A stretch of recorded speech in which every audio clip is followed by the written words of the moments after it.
Well, welcome to this thought for the day on April the 6th, 2020. I hope you're all keeping well.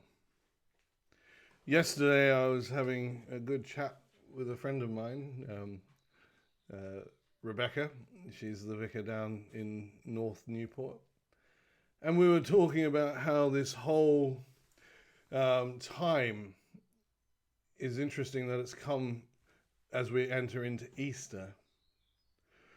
One of my most precious services of the year, one of the services that speaks to me most, and I love actually taking or participating in, is the Easter Vigil on Saturday. Now, Saturday in the Easter week is an interesting one. It's the time between what has been and what is to come. A threshold. And in spiritual jargon, in those of us that sort of live in this whole world of spirituality and mysticism and contemplation, we often refer to this as a liminal time.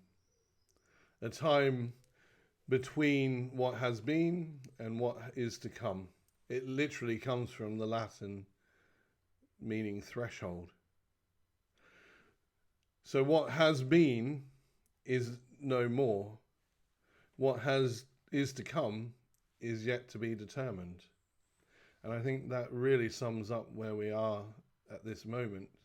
We are in an extended Easter Saturday.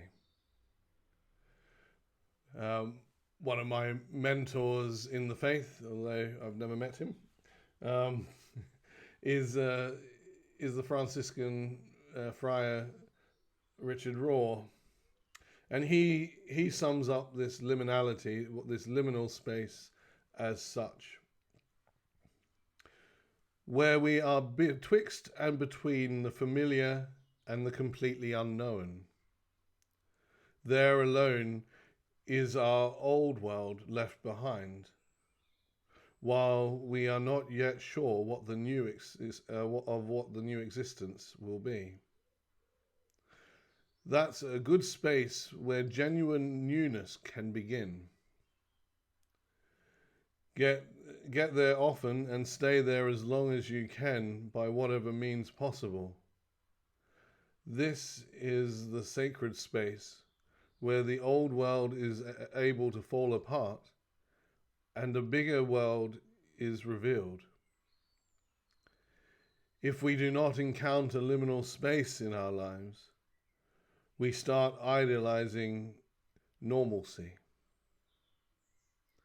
The threshold is God's waiting room, where we are taught openness and patience as we come to expect an appointment of the divine doctor. So there, Father Richard is inviting us to adopt this space, this liminal space, where a lot of our old world is falling apart, and much of what is to come we have no idea. But it is a space for great opportunities for creativity, for opening our mind to new possibilities.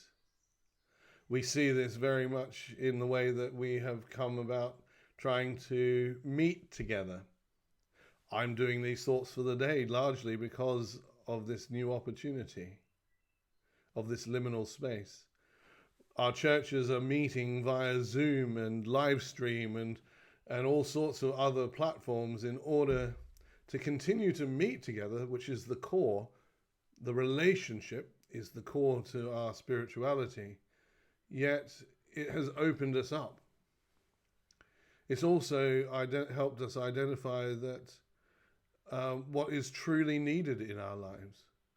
Some of the materialistic understandings of, well, we need more and more and more, are starting to be put into perspective and realizing that actually, no, this idea of exponential growth all the time is not sustainable and not necessary. So I invite you to enter into this liminal space, this extended Easter Sunday, as it were, where the old world is dying and the new world and what is to come is full of possibility and expectation.